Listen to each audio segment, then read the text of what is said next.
कल्पना कीजिए एक ऐसा समय जब इंसान का दुश्मन बन चुका होगा, जहां न रिश्तों की कोई कीमत होगी और न ही धर्म का कोई अर्थ बचेगा।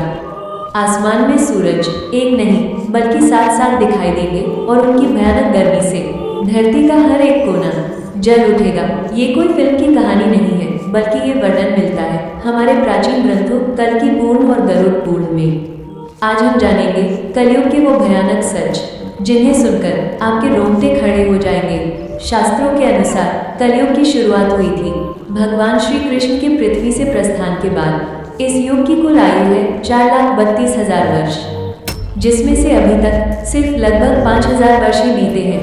यानी जो हम आज देख रहे हैं वो तो सिर्फ शुरुआत है। अभी कलयुग का असली अंधकार आना बाकी है। महाभारत युद्ध समाप्त हो चुका था, चारों ओर शांति थी, लेकिन युधिष्ठिर के मन में एक अजीब सी अशांति थी। उन्होंने श्री कृष्ण से पूछा, हे केशव, क्या आने वाला समय इससे भी अधिक भयानक होगा? श्री कृष्ण मुस्कुराए और बोले, अगर जानना चाहते हो तो स्वयं देखो।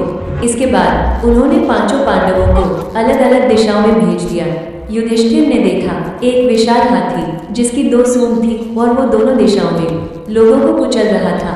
इसका अर्थ था कलयुग में शासक न्याय के नाम पर दोनों तरफ से जनता का शोषण करेंगे।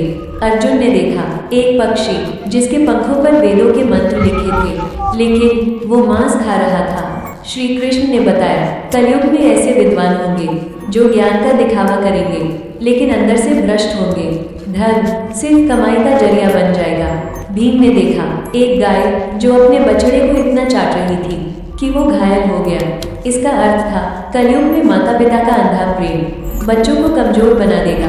संस्कार नहीं, सिर्फ मोह रह जाएगा। नकुल ने देखा एक विशाल पत्थर जिसे एक छोटा सा पौधा रोक रहा था। मतलब इतने बड़े पापों के बीच सिर्फ सच्ची भक्ति ही मानवता को बचा पाएगी। सहदेव ने देखा 7 कुएं, लेकिन बीच वाला सूखा था। इसका अर्थ था लोगों के पास सब कुछ होगा, लेकिन उनका दिल पूरी तरह खाली होगा। समय के साथ कलयुग और भी भयानक होता जाएगा। लोग अपने माता पिता का सम्मान नहीं करेंगे। गुरु और शिष्य का रिश्ता टूट जाएगा। शादी सिर्फ स्वार्थ और आकर्षण तक सीमित रह जाएगी। झूठ बोलना एक सामान्य बात बन जाएगी और ईमानदारी को मूर्खता समझा जाएगा।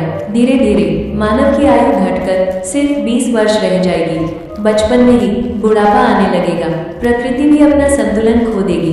पेड़ सूख जाएंगे, नदियां खत्म हो जाएंगी और धरती बंजर हो जाएगी। भूख और प्यास मानवता को निगल जाएगी। लोग एक दूसरे के खून के प्यासे हो जाएंगे और फिर सबसे भयानक समय आएगा। आसमान में एक नहीं बल्कि 7 सूरज उगेंगे। उनकी गर्मी से धरती का सारा जल सूख जाएगा।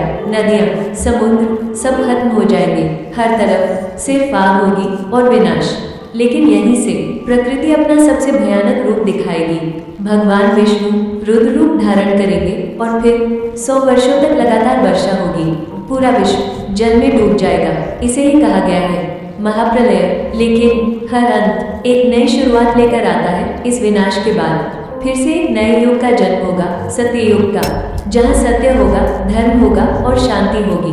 तो अब सवाल ये है, क्या हम कलयुग के अंधकार में खो जाएंगे या सत्य और धर्म का मार्ग चुनेंगे?